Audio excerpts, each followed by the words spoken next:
Hey, welcome everybody to the webinar entitled Focus, How to Master It. In this webinar, we're going to go through how to master focus in your specific area of need. Okay, so my name is Mendy Dubov. I'm going to be covering the performance side of focus and how to give 100% focus when it comes to performing. And we have Denise Holsey here as well. She's going to cover the business side of focus and how to give 100% focus when it comes to business and in the workplace. So let's jump right in. First, let me start with what Yellow Mentality is. Yellow Mentality is the name of our coaching firm. And Yellow Mentality, I get asked a lot what Yellow Mentality means. It sounds a little odd. It sounds a little funny when you have a color and an idea such as mentality. So I'm just going to shed some light on that real quick about what Yellow Mentality is and what it represents. So yellow, if you look in psychology, every single color represents a specific emotion. And yellow represents positivity, energy, consciousness, being alert, being aware of what's going on around you, being present and being mindful of what's going on around you. Okay, so if you'll look at different colors will show you different things about people, about things. And funny enough, if you look at Disney characters, you find it a lot. Disney does a good job with using their characters and taking a color that represents that specific character, and they'll use the color of the character for the specific color of emotion that it represents. So if you look at a movie, for example, like Inside Out, you have the whole entire movie is based on emotions. It's a great movie. I recommend everybody watch it. It's one of my favorites, actually. But if you look at the movie, you'll find that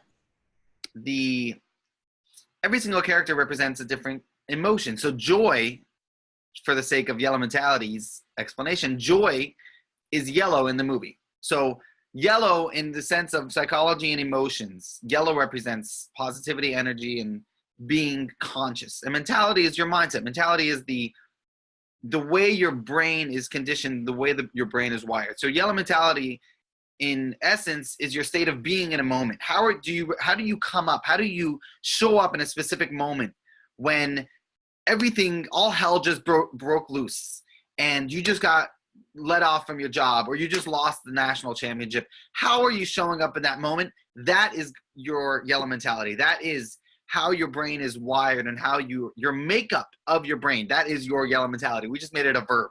Yellow mentality is essentially a verb. It's what is your yellow mentality. So again, your mind is a muscle, and it's very important to remember this, that you can control how you show up in a specific scenario. So for the sake of performing, when you're a performer and there's 5 seconds left and you got to hit a crucial shot, your makeup of your mind, the way your mind is conditioned, is going to it's going to depend on how you've been conditioning it through all this time. It's not like the greatest performers just are better in clutch scenarios than others. It's all conditioning, and remembering that your mind is a muscle. You can become smarter, you can become better, you can become able to handle certain scenarios. And we're going to talk about that a lot in this webinar, which is focus is more conditioning than it is just being able to focus better than others. It's about conditioning and being able to program your mind in a specific way. So the Yellow Mentality team is 3 of us that each have a different niche of expertise. So again, my name is Mendy Dubov, the founder of Yellow Mentality. I do public speaking, all about peak performance and understanding how to reach optimal performance, and also a peak performance coach. I work with teams. I've worked with one-on-one. I've worked with stock traders, actors, athletes, performers, anything that involves being present in the moment and being here and being able to control and focus, if you will, which is what all this webinar is all about. That's what I cover with my clients. And Kristen is the relationship coach. She wasn't able to make it tonight. She had an emergency that she wasn't able to make it, but she covers the relationship side of all coaching. And Denise, and I'm going to hand it over to Denise now. She'll introduce herself and take it from there. Good evening. So, I don't know about you, but sometimes this is what my mind looks like when I'm not focused. And in other words, you've got stuff going everywhere, every which way in your head, and you're trying to figure out what, if anything, is the task at hand.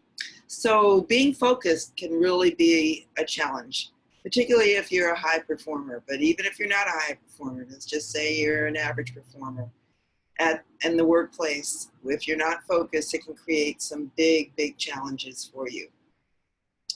A wise man and mentor of mine throughout my career, he was actually somebody that was on my staff who reported to me, but he was very, very wise, and he taught me a lot. He once said, what is it about life that keeps getting in the way of your plans?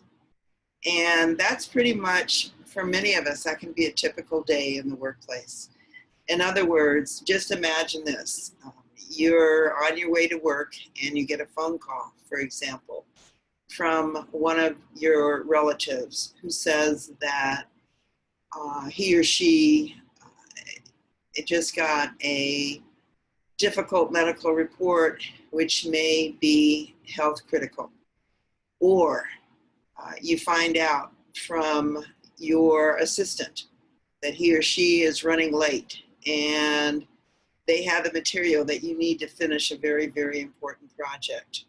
And one of your admin staff just scheduled a meeting, moved a meeting from early afternoon to early morning, which was the time you were going to spend finishing this very, very, very critical project. And one of your managers is, now that you've arrived in the office, is knocking on your door saying that they have a personnel crisis that they have to talk to you about right away.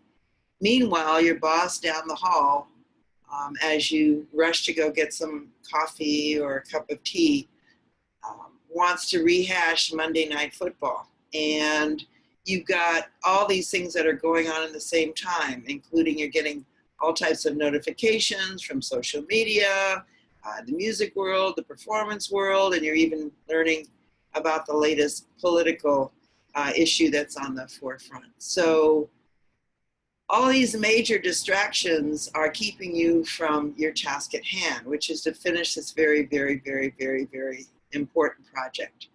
So that's what we're going to spend a little bit of time about today, how you reorganize, how you reframe what I call major distractions in terms of getting work done and getting a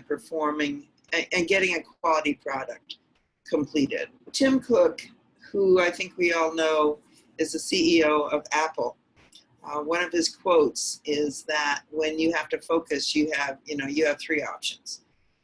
You can focus on the things that are barriers, or you can focus on scaling the wall or redefining the problem. And what we're going to spend some time on today is redefining the problem. And how do you do that? One way to consider that is, first and foremost, you've got to acknowledge that you've got a lot going on. You've got to acknowledge that a lot of people may be depending on you for this very, very special project. And it's also important that it makes sense that what energy that you're feeling right now, in terms of things spiraling totally out of control, all of that that's normal, given all of the distractions, given all of the different variables that are getting in the way of what you're trying to focus on. And after all, being dependable, coming through, being reliable, getting things done on time, on budget, those are values that define who you are. And when you've got all these extracurricular activities that are either going on in your head or going on externally around you, you've got to figure out some ways to work differently. So it's very important that you take a moment to focus. And this is an illustration of just a pair of glasses on the pool. And if you look through the glasses, you can see, if you just look at that instead of the pool and all the beautiful foliage in the back, you've got to do that in order to keep on track, in order to follow the path that you need to be doing. And in order to focus, you probably will need some help to do that. And it's okay to ask for help. It's okay to ask your assistant to move some things around on your calendar. It's okay to say to your boss, look, I made a commitment to you to get this work done by X amount of clock. Let's talk about Monday night football, or rehash the game later on in the afternoon, or maybe lunchtime, or during a break. It's okay to tell a dear relative that you're very concerned and that you'd like to spend some time, talking about what's going on with them right now, but it would be helpful for you and them if you were able to give them your full undivided attention, and that you'll be thinking about them and thinking through their doctor's appointment. And let's touch base later on, maybe at lunchtime. And it's also important to focus on the big picture. The big picture is doing well on this project may mean something that's important to you. It could mean a promotion. It could mean a new job. It could mean recognition, if that's one of your important values. So at the end of the day, it's important to keep your eyes on the prize. So what types of distractions might you be able to control immediately? Taking it. So these are office distractions with a little S at the bottom. Wow, your personal cell phone. Let's talk about that. We all know what that's like, right? I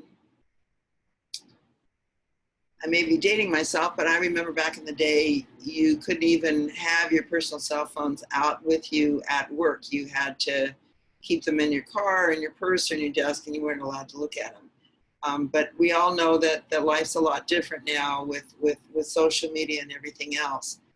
However, you have an opportunity to control the cell phone. You can certainly put it on silent. You can, put it in your desk and only check it certain times during the day. Frankly, if there's an absolute emergency, people figure out how to get a hold of you, especially if you're at work. They can call the main number or whatever. Otherwise, it's good to put it away so you're not distracted. Social media, oh my goodness, learning what the latest rap star or rock star or whatever is doing, and who just got married, who just had a baby, and who had twins. Oh my goodness. Yeah, it's really easy to get distracted and learn about that type of information so you can chat about it amongst your friends at work. But if you're trying to get that project done, it's not a good idea. The good old water cooler discussions, which aren't always the healthiest way anyway, but certainly they can distract you as well. Keeping up with who's doing what in the office and all that. Again, a distraction that keeps you away from the focus and what you have at hand. And those office interruptions, someone wants to just take a few moments and plop themselves in the chair in front of you, put their feet on your desk and just chat. To the extent that you can control that and let them know, look, unless this is something that's really urgent, I need to table this discussion until a little bit later on. And last but not least, those long meetings that don't have an agenda, that aren't going anywhere, where they just go on and on and on. Big distractions, big time. So Steve Jobs, who I think we all remember, very important in Apple, said focus is about saying no. And for many of us, especially in the workplace, because we're trying to, please our coworkers, please our boss, it's important just to say, no, I can't do this right now. And there's an art to it, I think. You want to make sure that you're doing it in a professional manner. You want to make sure that you're getting your point across. But if you're trying to stay focused, it's about saying no rather than, oh yeah, I can just take 5 minutes to talk about this little issue, or yeah, I can drop in on this meeting, or sure, let's go across the street and have a cup of coffee, and et cetera, et cetera, et cetera. You know, you can create your own scenario, you can create your own distraction. But sometimes it's just okay. Just say no, especially if what you're trying to do is stay focused. So what are some of the tools that you can use to focus in the workplace? And there are many, but these are just a number that you can consider as takeaways. And you may even come up with some others on your own. And more importantly than coming up with them on your own, if part of our goal tonight is to give you a couple of tidbits, some information that you can take and apply to your everyday life.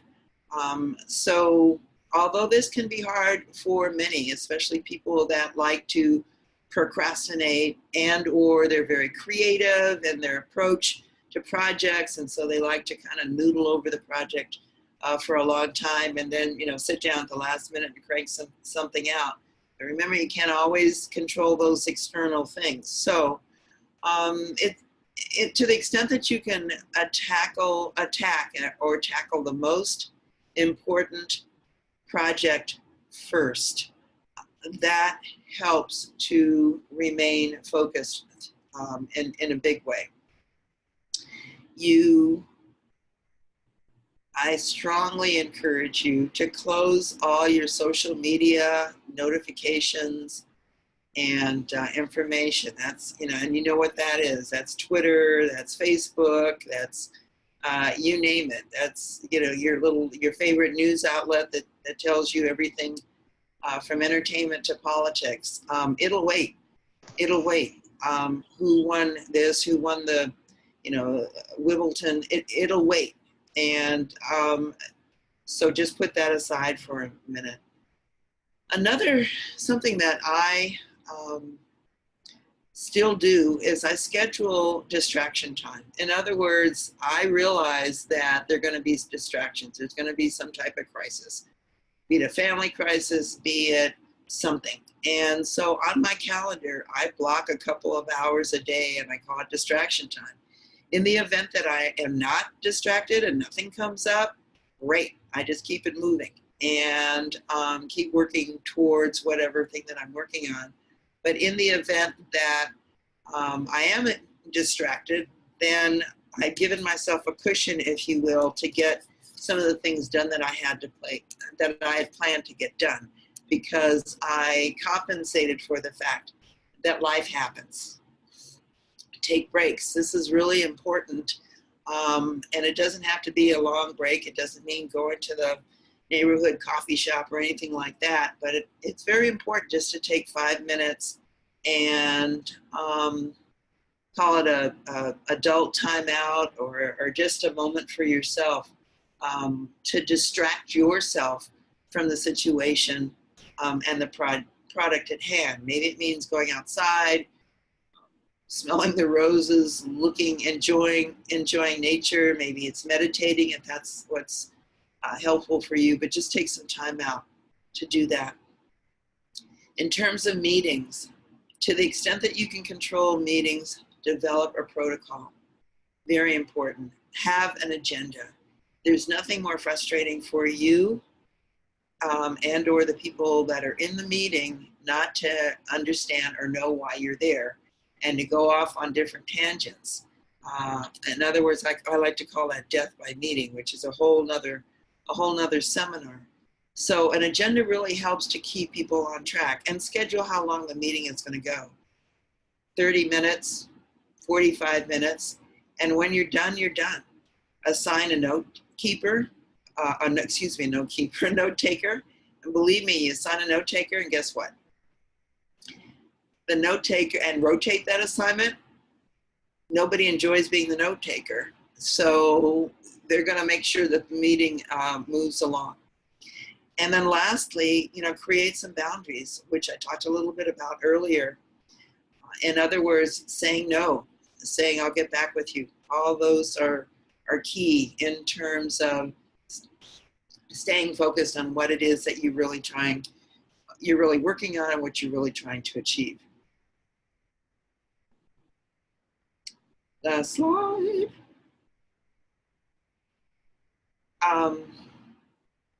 And this is something even for those of you who may not meditate or may not have that, have not developed that skill.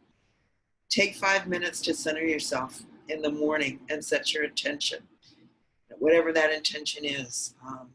Saying that you're open to new beginnings, you're open to new experiences, you're open to finishing that project on time, on schedule, and on budget. Whatever it is, just take 5 minutes to do that, and do so coming from an attitude of gratitude. And I think all of these tools together, even if you just take one or two, will help you stay focused in the long run. Mindy? Awesome. I got this ambulance in the background. So we're gonna wait for 1 second. Okay. We're still going. Okay, awesome. Thank you so much, Denise. That was really, really great. And anyone that is in the business or workplace, Denise is definitely the best of the best. And she's really good at, career development. And if there's something going on in the office, she's definitely your go-to. So thanks for that. Okay, so like I said in the beginning, I'm going to cover the performance side of focus. And when I say performer, I don't necessarily mean LeBron James and Kobe Bryant. We are all performers in our own way. Every single day that we get up and we do something, we take action, we are performing. So whether you like it or not, you are your LeBron James in a sense. You might be LeBron James to your child. You might be a LeBron James to your wife, to your father, to your mother, to your sister, to your brother, but you are a leader to somebody. The question is to who? You are a role model. You might not know who, but someone is always watching you and looking up to you. So we are all performers in our own way. So what goes on in the mind of a performer? And now I'm going to flip it to what an actual performer. When I say performer, I mean, obviously I mean everybody, but in this sense, I'm going to talk more specifically about athletes, stock traders, somebody that's being pressed and being, we did a webinar once about stress. And we talked about in the webinar how we become stressed when we have a high demand to meet. So when we're being forced or expected to meet a specific task or a specific goal, that's when we become highly stressed. So when I talk about a performer, I'm talking about someone that's specifically that's being pressed to reach a certain goal or reach a specific task. So here we have 3 different possible options that you can be thinking about during a performance. You have thinking about the past, thinking about the present, and thinking about the future. You have no other options in what you could be thinking about besides for these 3 things. Okay? So what happens when you think about the past while you're performing? When you think about the past, you're obviously not thinking about the future, but more importantly, you're not thinking about the present. And that's where you want to be focused. The optimal focus is presence. When you are present, you're being focused 100%, because that means you're giving 100% divided attention to the now, to this specific moment. And you're able to give your complete being and all your practice and all your abilities to this specific moment. If you're thinking about the past, you're thinking about what happened or something I did or something I ate before my performance or something I didn't eat before the performance, or ritual I did or ritual I didn't do, something I missed. And you start to get all in your head and you're not able to be focused because you're thinking about the past. And the flip side of that is the future, where you're thinking about what if, or what's possible. What if I miss this free throw? What's going to happen? Or what if I miss this catch? How's my teammates going to look at me? You thinking about your self-image. What if I ruin my self-image? What if right now I'm the leader of the team, and if I miss this, or if I miss this shot, or if I don't do this specific thing, now it's going to ruin how people look at me. And now you're thinking about the future. The best thing is to think about the present. And what I mean the present, I mean nothing. And I know that's very, very hard for a lot of people. And it takes practice. And we're going to talk about habits. And we talked about in the beginning about yellow mentality is all about conditioning. Everything that's possible is about conditioning. It's about getting yourself into habitual manner and teaching yourself how to think. And if you can think about nothing while you're doing something in the moment, that's going to allow you to be 100% in the moment. You're, as we say in performing, we call it in the zone. But in order to get in the zone, you want to be thinking about nothing. So while you're learning about thinking about nothing, which is very hard and it takes time and it takes a lot of coaching, if you will. But while you're learning how to think about nothing, think about what is in front of you. What do you have right in front of you? So let's say you're an athlete at the free throw line and you got to make this free throw. Instead of thinking about what could happen and thinking about what happened in the past that's causing or might cause you to miss the free throw, think about right now, right in the present moment. What do you have in front of you?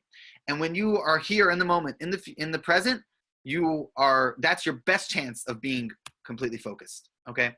So I'm going to go through 3 different powers, I call, that I believe will lead to mastering focus. Okay, so the first is the power of presence. And that's really about being in the moment and being in the now, like I just discussed. So being in the now is what's going to make you present. And if you're present, you're focused 100%. Always. If you're present, you're focused.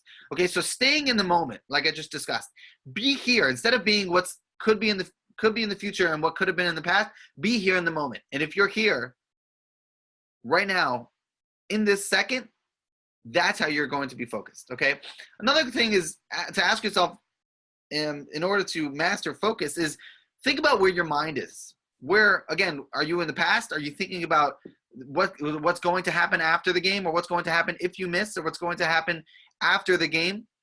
Thinking about those things are your mind is somewhere else. Where's your mind? Ask yourself when you're doing something or you have a specific task.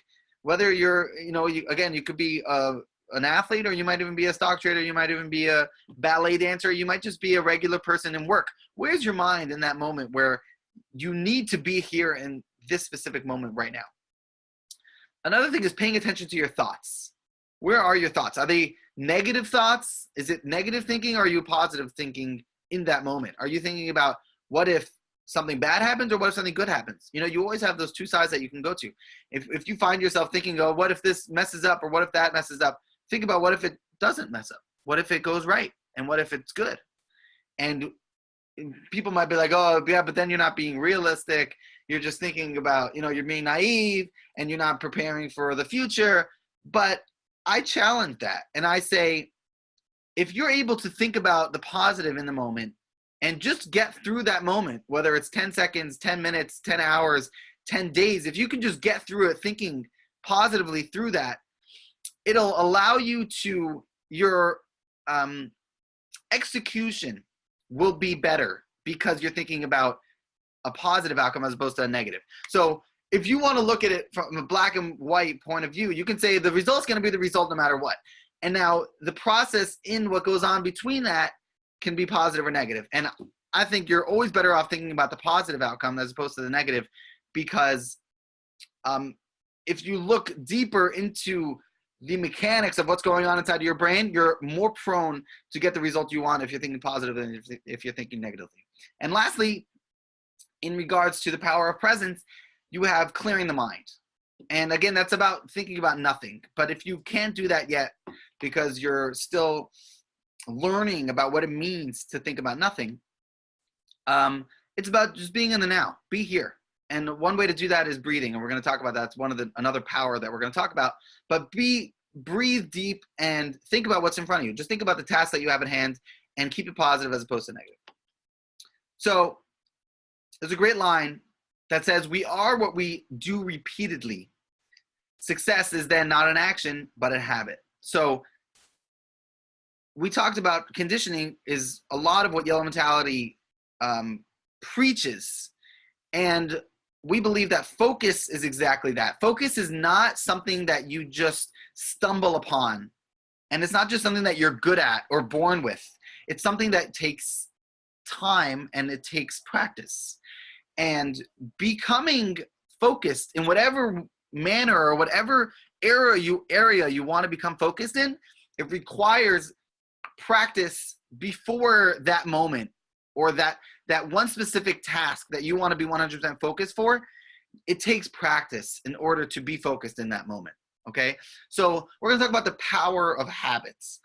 The body follows your mind, right? Your mind sends a signal to your arm, which then moves, right? Your arm doesn't tell your mind to move, and then your mind sends a muscle, a neuron back to your arm to tell it to move. Your mind is controlling everything. So your mind is really your computer. It's your hard drive. It's your core processor. So everything stems from the mind. So your mind says to do something, you do it.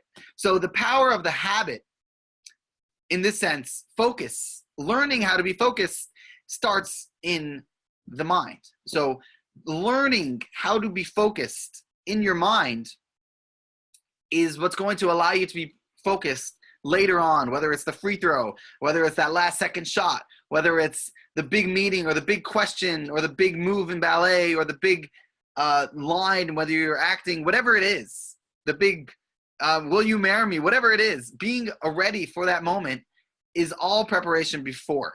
Okay, so mastering focus comes not when you're performing, but it comes when you're not performing. People think, oh yeah, you learn focus when you're performing. No, you learn focus before, way before performing. It's off the court. It's off the stage. It's off the Wall Street floor where focus comes in. That's practiced through your habits. That's where focus in the crucial moment comes from. Okay, so again, going back to habits, I can predict a performance style based on their mental habits.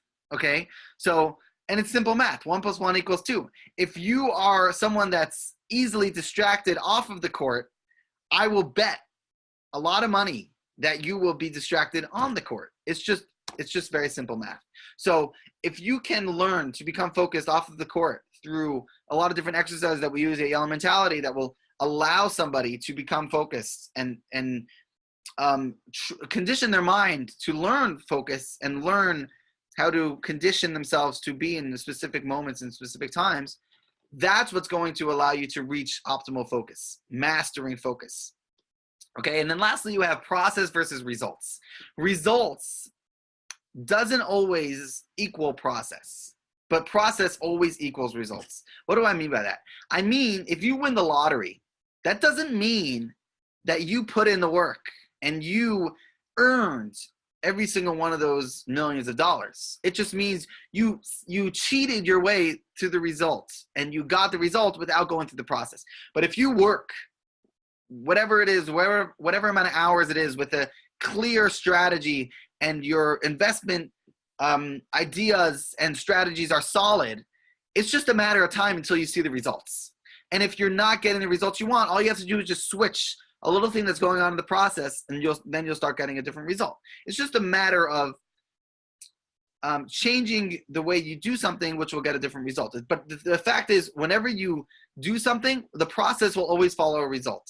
So when it comes to focus and when it comes to habits, it's more important to think about the process of what you're doing than it is about the result. So a good example I give when it comes to athletes and performing, if an athlete shoots a crazy shot and it goes in, that doesn't mean that the shot was a good shot. It just means that the result happened to come through, a fluke, right? But if you take a shot on the court that's a good shot, it's a good shot selection, and it doesn't go in, that doesn't mean it's a bad shot. So meaning it might just be that you have to change a little thing about the process, and that shot will be better than the first shot that you made, but the second shot is a better shot, meaning down the line you'll be making those shots more because it's a better process versus a better result. And then the last power we have is the power of breathing. And I love this one because I think it's so crucial, not just to performers, but for everybody. And most people, they think they know how to breathe. Let me tell you a little secret, you don't. Chances are you don't know how to breathe. And it sounds funny, you're like, what do you mean? The second I'm born, I know how to breathe. You know how to gasp for air, but you don't know how to breathe. Okay, what do I mean by that? What I mean is proper breathing clears your mind. Proper breathing gives you maximum oxygen. Proper breathing loosens your muscles. And lastly, proper breathing will give you immediate relaxation. Okay, so we're going to go through each of these things, but if you're able to breathe properly, that means that you're getting maximum oxygen all the way in through your stomach. Okay, most people when they breathe shallow in through their chest. Okay, and not only is that not going to give you maximum oxygen, it also will it'll tighten up your muscles. Where in performance, any physical therapist or physical trainer will tell you that when your muscles are tightened, you have a lot higher chance of getting injured because your muscles are tight and there's no room, there's no range of motion, there's no room. Okay, so if you are lacking range of motion, you're more prone to get injured because your muscles don't have enough flexibility. Okay, so that's why when you're breathing, you want to go deep all the way in as long as you can, really. If you can take 7-second inhales, that's going to be optimal breathing. And that's what's going to give you all those results you see on the screen. It's going to clear your mind. It's going to get you maximum oxygen. It's going to loosen your muscles, which in effect will give you immediate relaxation. Okay, so focus is going to come through when your mind is clear. And one of the ways to clear your mind is through the power of breathing. Breathing deep into your stomach is going to allow all that oxygen to come in, which is going to help you clear your mind. And it's going to help you get relaxed. And more importantly, when you're performing, it'll help you loosen your muscles. And when you can loosen your muscles and you're relaxed, you're also going to be more prone to think more positive than you will negatively. And when you're doing that, that's where the master of focus. So taking these three powers together, the power of presence, the power of breathing, and the power of habits. If you can take these three and master them, that's how you reach master of focus no matter where you are. You can be in a clutch, 2 seconds left, down by 2, you got to take that final shot. You can be on the trade floor where you're where your financial company just lost, $2 million because a trade went sour and now you got to be the one to fix it. It can be you in a relationship where you just got terrible news and now you got to get out of it. Whatever it is, every single thing, every single setback, every single negative, I want to use negative scenario, but I'm putting in quotations because it's not, it's never negative. It's always about perspective. If you can just shift that perspective, shift your focus a little bit. Instead of looking to the right, look to the left, or instead of looking to the left, look to the right. That's how you're able to snap out of any negative scenario, again, quote unquote. That's how you'll be able to snap out of it and really become unshakable, where no matter what news you hear or no matter what scenario you find yourself in, you are a unshakable, invincible force that can get through anything because you understand that it all stems from the mind. Every single thing, every single problem, the solution is right here. And sometimes it requires external help, which is what we do at Yellow Mentality. But if you can figure out and learn to use your creative mind to get you out of anything, you really can, okay? So that's going to conclude our webinar for how to master focus. So we had Denise tell us all about how to master focus in the workplace. And then I gave you the 3 powers, the power of presence, being 100% present in the moment, not thinking about the past, not thinking about the future, but being right here in the moment. Then we had the power of habits, learning your habits, learning the way you condition your mind and changing that to learn how to focus is going to be very helpful to learning how to master focus.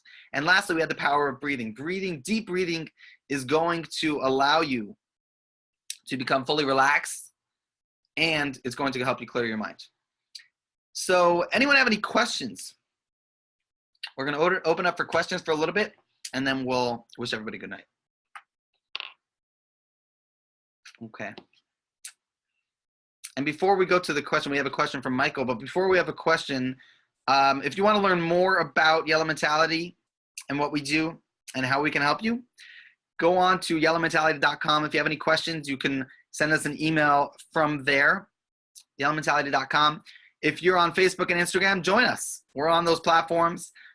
Get involved, like our Facebook page, like us on Instagram, follow us. We have some awesome content, more webinars coming.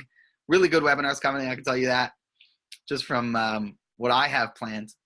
And we're always looking to share and give as much value as we can to help our clients.